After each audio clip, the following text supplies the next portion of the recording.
नमस्कार दोस्तों, आज हम बात करेंगे प्लेटो व अरस्तु के विचारों में असमानताएं क्या है दोस्तों। ठीक है,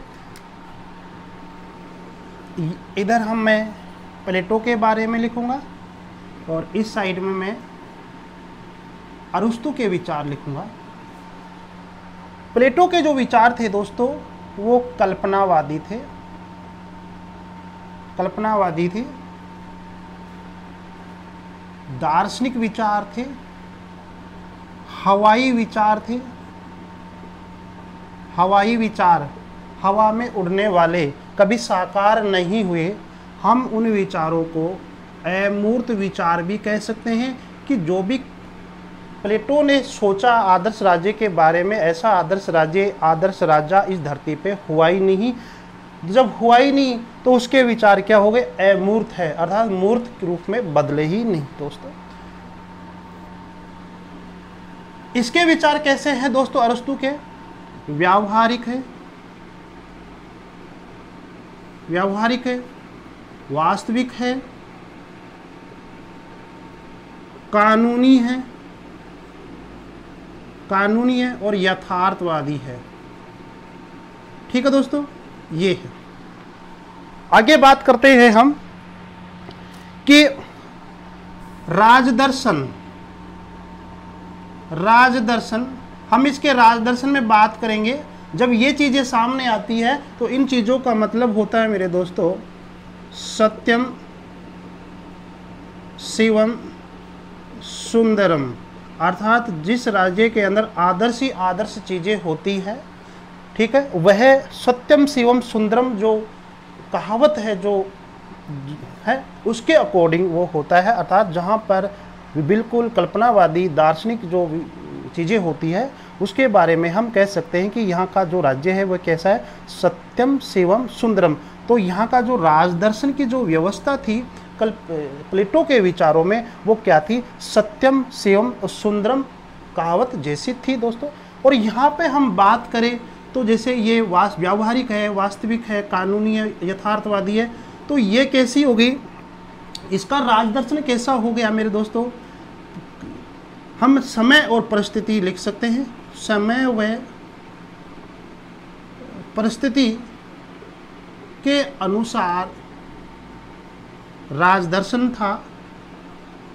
समय और परिस्थिति के अनुसार वहाँ का राजदर्शन, अरस्तु के विचारों के अकॉर्डिंग जो राजदर्शन था वो समय और परिस्थिति के अकॉर्डिंग बदल जाया करता था। और जो समय और परिस्थिति के अकॉर्डिंग बदलता है हम उसे कह सकते हैं कि कानूनी, क्या कह सकते हैं? कानूनी या यथार्थवादी राजनीति या यथार्थवादी राज्य कह सकते हैं।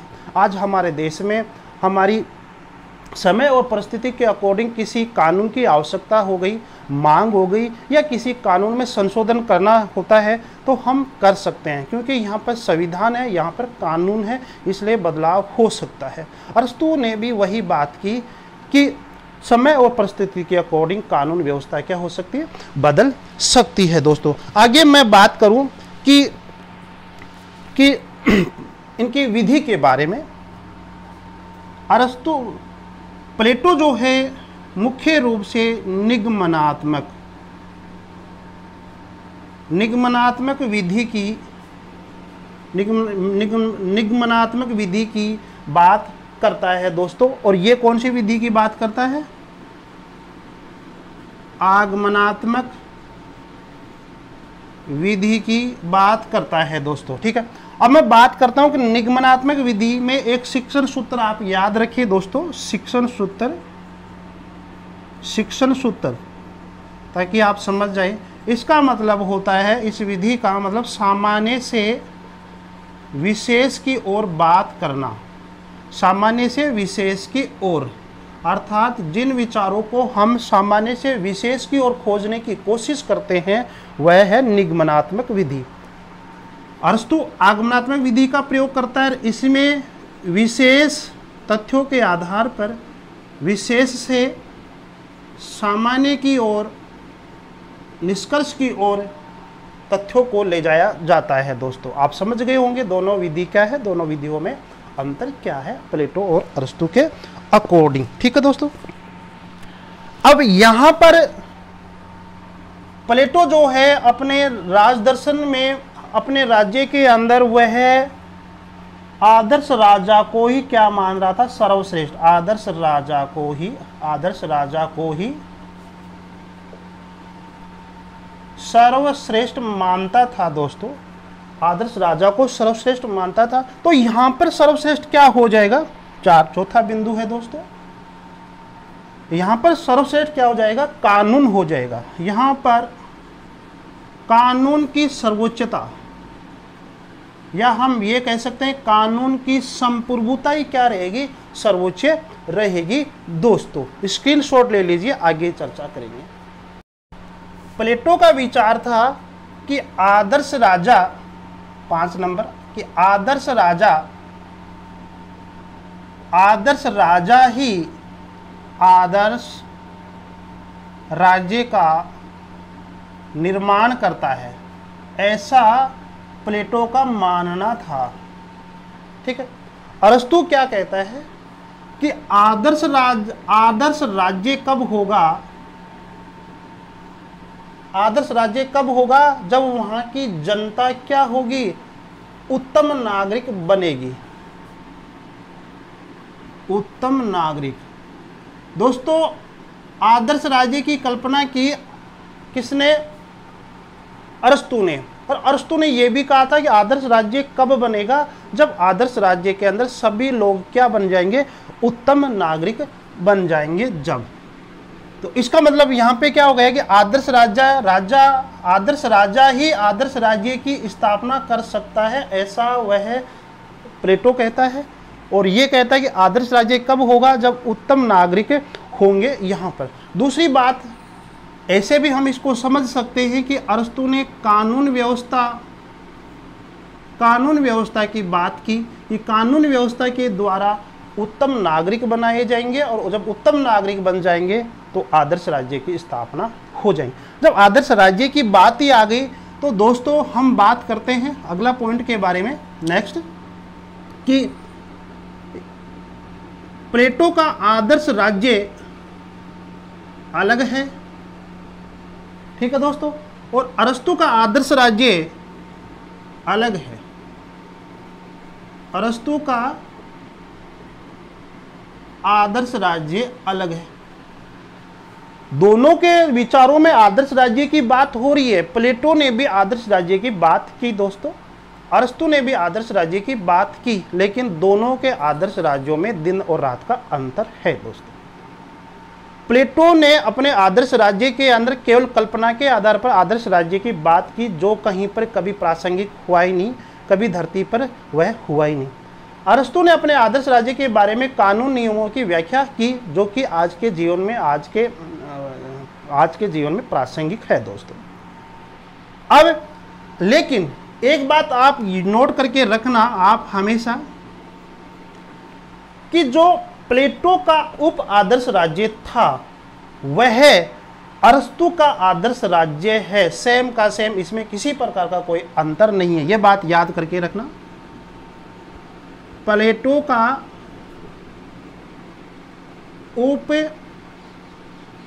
आदर्श राज्य, इस उप आदर्श राज्य को हम प्लेटो का द्वितीय सर्वश्रेष्ठ राज्य भी कह सकते हैं, द्वितीय सर्वश्रेष्ठ राज्य भी कह सकते हैं।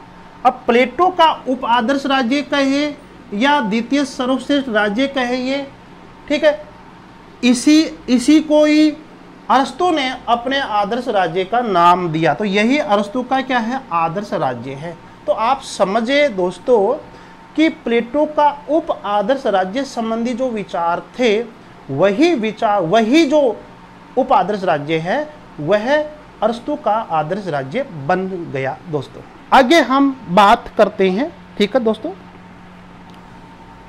कि यहां पर वह इस आदर्श राज्य के अंदर वह बात करता है आदर्श राजा की, ठीक है। प्लेटो ने यह भी कहा था कि एक आदर्श राज्य के अंदर आदर्श शासक, आदर्श राजा जो कुछ करेगा अपने विवेक से वही मान्य होगा।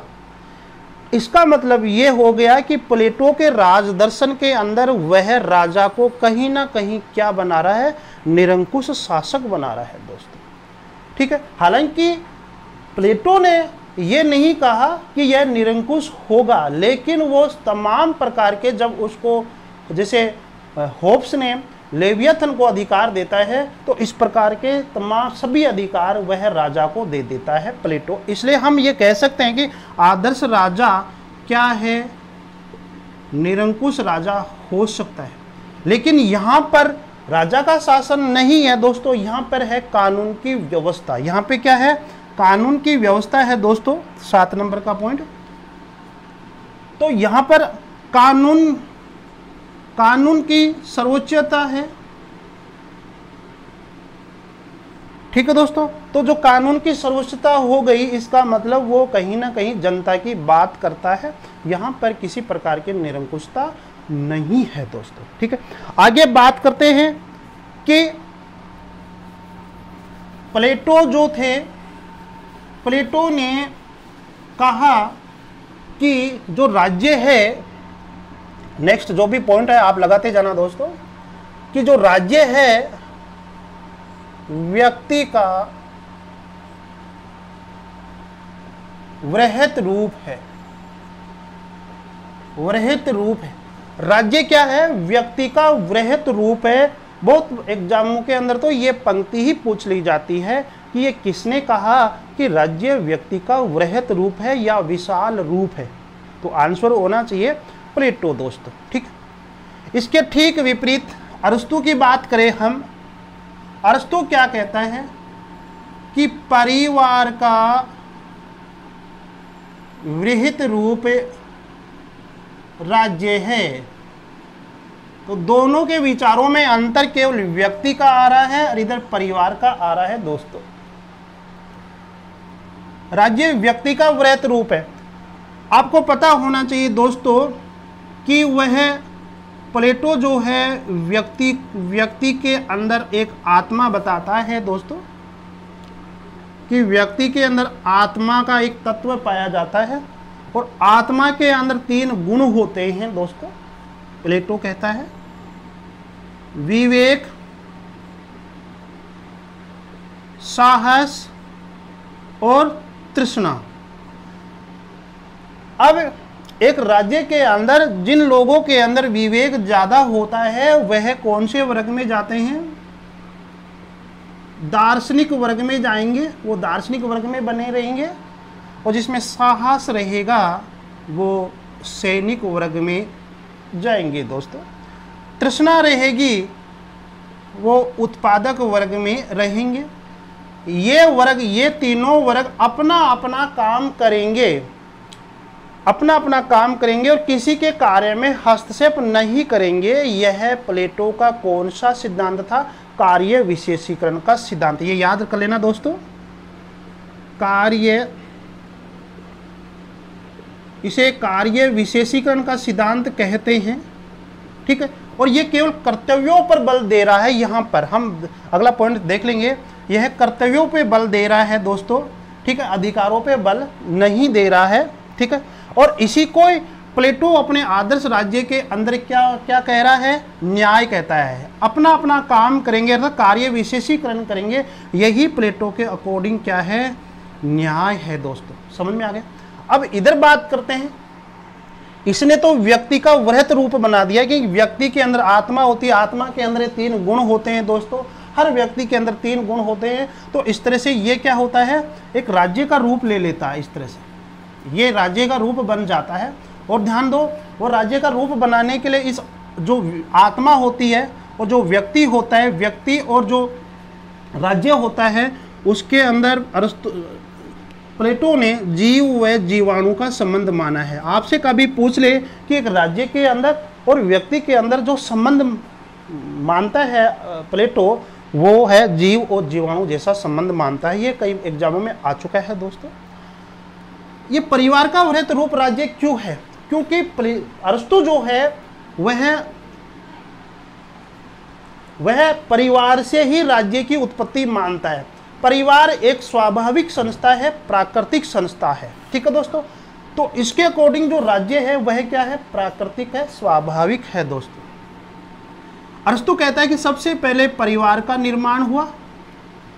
परिवार के अंदर जिसकी वो बात करता है, सबसे पहले त्रिकोणात्मक बात करता है कि स्वामी, दास और महिलाएं इनको वह एक कुटुंब का नाम देता है। ठीक है दोस्तों, ये परिवार बन गया। तो अरस्तु कहता है कि एक परिवार के द्वारा जब लोगों की आवश्यकता पूरी नहीं होती है तो उन्होंने एक बड़ा समाज बनाया जिसे वह ग्राम कहता है। ठीक है, तो परिवार से ग्राम बन गए, बहुत सारे गांव बन गए।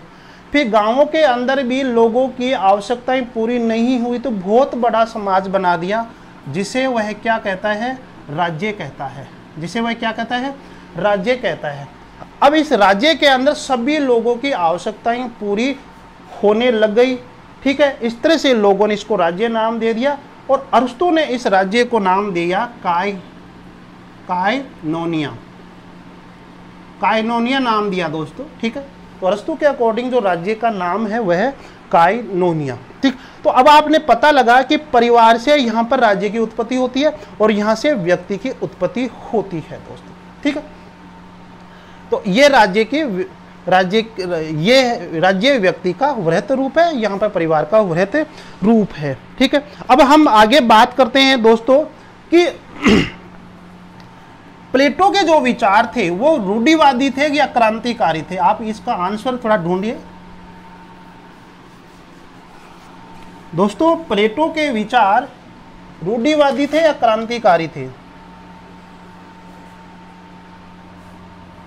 प्लेटो,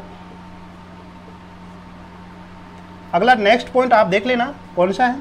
प्लेटो के जो विचार थे दोस्तों, प्लेटो के विचार रेडिकल थे। और रेडिकल का मतलब क्या होता है दोस्तों?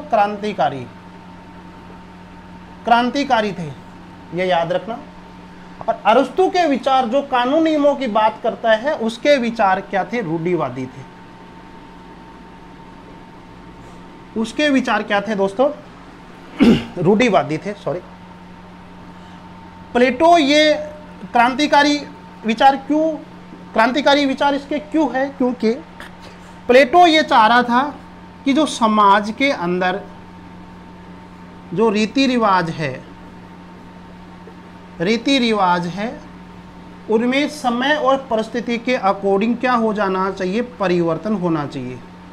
परिवर्तन हो जाना चाहिए। अर्थात जो पुराने रीति रिवाज है उनको नष्ट कर देना चाहिए, उसकी जगह पर क्या हो जाना चाहिए? नए परंपराएं और रीति रिवाज स्थापित हो जानी चाहिए समय और परिस्थिति के अकॉर्डिंग।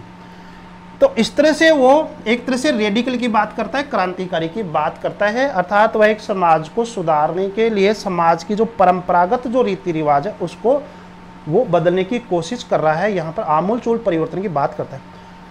अरस्तु ये कहता है कि हमें नए राज्य बनाने की कोशिश की जानी चाहिए, हमें कानून और यथार्थता पर चलना चाहिए, लेकिन ये कभी नहीं भूलना चाहिए कि हमारा इतिहास क्या है। हमें हमारे इतिहास से, हमारी प्राचीन संस्कृति से, हमारे प्राचीन समाज से वहाँ से भी हमें कई प्रकार के अनुभव मिलते हैं और उस अनुभव के द्वारा हम आने वाले राज्य के बारे में, आने वाली पीढ़ियों के लिए कुछ ना कुछ नयापन कर सकते हैं। इसका मतलब वह कहीं ना कहीं क्या है? पुरानी, अरस्तु जो है पुरानी रीति रिवाजों और प्रथाओं को लागू करने की बात की। हालांकि लागू करने की बात नहीं की, वह कहता है कि इन प्राचीन जो रीति रिवाज है, परंपराएं हैं, जो समाज है, उनके अनुभव आगे आने वाले जीवन के लिए या वर्तमान राज्य के लिए बहुत ही उपयोगी है। यह अनुभव बहुत उपयोगी है, इसलिए वो कहीं ना कहीं इतिहास का सहारा लेता है। दोस्तों, मैं इतिहास की बात आ गई तो मैं एक और बात बताऊं कि जो अरस्तु जो था वह दो बात कहता है कि एक तरफ तो वह कहता है कि परिवार वृहत रूप क्या है? वृहत रूप क्या है? राज्य है। ठीक है, परिवार से राज्य बना, इसका मतलब परिवार पहले हो गया, व्यक्ति पहले हो गया। दूसरी बात वो कहता है कि नहीं, कि राज्य क्या है? राज्य व्यक्ति से पहले है।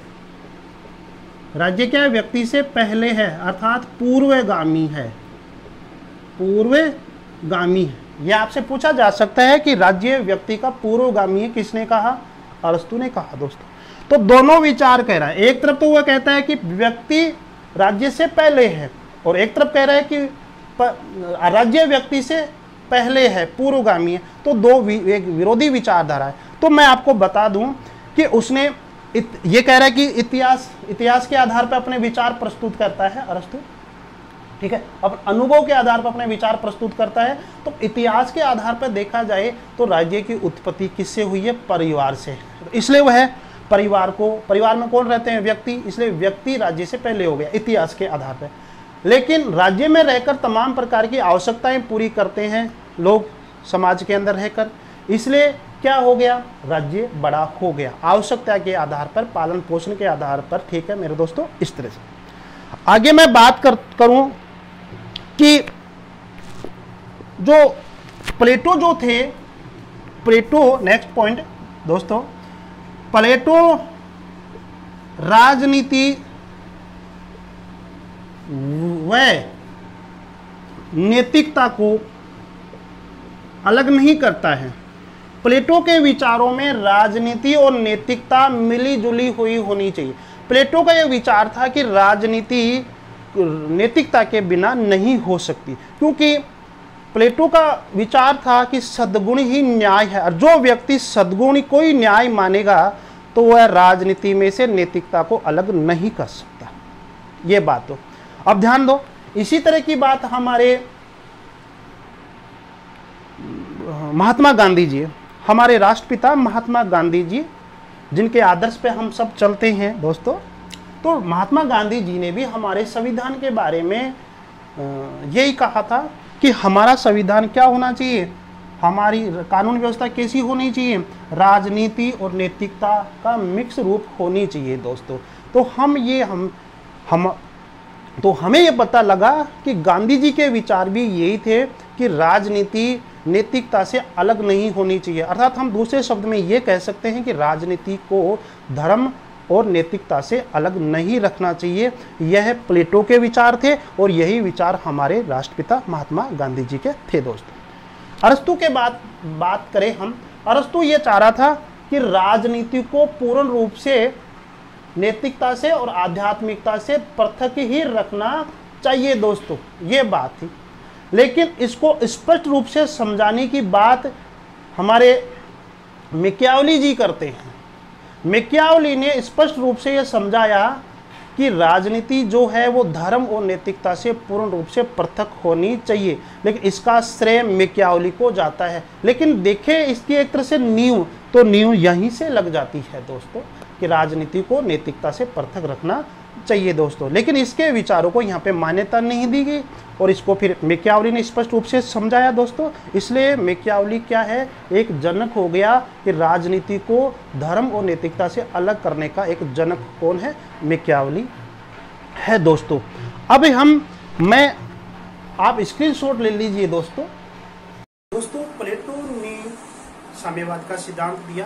प्लेटो अपने आदर्श राज्य को आदर्श बनाना चाहता था, इसलिए वह निजी संपत्ति को प्लेटो कहीं ना कहीं क्या है, एक तरह से बाधक समझता था। इसलिए उसने निजी संपत्ति का साम्यवाद दिया और परिवार विषयक साम्यवाद दिया। अर्थात कोई व्यक्ति जो राजा बनेगा, जो राज्य में सर्वोच्च पदाधिकारी रहेंगे, वे लोग न तो निजी संपत्ति रखेंगे और न ही निजी परिवार रखेंगे। यह साम्यवाद का सिद्धांत था। हमारे अरस्तु जब हुए, अरस्तु ने प्लेटो के साम्यवाद सिद्धांत का क्या कर दिया? खंडन कर दिया। यदि किसी राज्य को उत्तम नागरिक बनाना है और किसी राज्य को आदर्श राज्य बनाना है तो निजी संपत्ति भी लागू रहेगी और निजी परिवार भी लागू रहेगा। अरस्तु निजी संपत्ति को और निजी परिवार को राज्य के लिए आवश्यक मानता है। ठीक है, ये निजी नहीं, ये निजी होनी चाहिए। जबकि अरस्तु प्लेटो क्या कह रहा था कि निजी नहीं होने चाहिए। ठीक है दोस्तों, आगे बात करते हैं कि मैक्सी क्या कहता है कि प्लेटो ऐसे अति मानव सुपरमैन की खोज में है जो आदर्श राजा की सृष्टि करे, और अरस्तु ऐसे प्रति विज्ञान सुपर साइंस की खोज करना चाहता है जो राज्य को अच्छा से अच्छा बना सके। ठीक है दोस्तों, ये कथन आप याद रखना मैक्सी का है। इस राजनीति दर्शन के अंदर हमने प्लेटो और अरस्तु के विचारों में असमानता पढ़ा दोस्तों, तो उसके निष्कर्ष में हमें पता लगा कि जो प्लेटो है वह आदर्शवादियों का पिता कहलाता है, स्वप्नदर्शियों का पिता कहलाता है, क्रांतिकारियों का पिता कहलाता है, कल्पनावादियों का क्या है, पिता है। तो हम ये कह सकते हैं कि यह पिता या फिर जनक है, पिता या जनक है। किसका? आदर्शवादियों का, स्वप्नदर्शियों का, क्रांतिकारियों का, कल्पनावादियों का। इधर अरस्तु के बारे में बात करें तो अरस्तु किसका पिता या जनक है? यथार्थवादियों का, वैज्ञानिकों का, व्यवहारवादियों का, उपयोगितावादियों का क्या है? जनक या पिता है। ठीक है दोस्तों, और ये मैंने आपको पहले बता दिया था कि प्लेटो क्रांतिकारी क्यों है और अरस्तु के विचार रूढ़िवादी क्यों है, ये मैंने आपको पॉइंट के अंदर बता दिया दोस्तों। तो दोस्तों आज हमने पढ़ा कि किस प्रकार से प्लेटो अरस्तु के विचारों में असमानताएं हैं। दोस्तों जरूर वीडियो को लाइक शेयर सब्सक्राइब करें। ठीक है, धन्यवाद दोस्तों, जहां रहो मस्त रहो।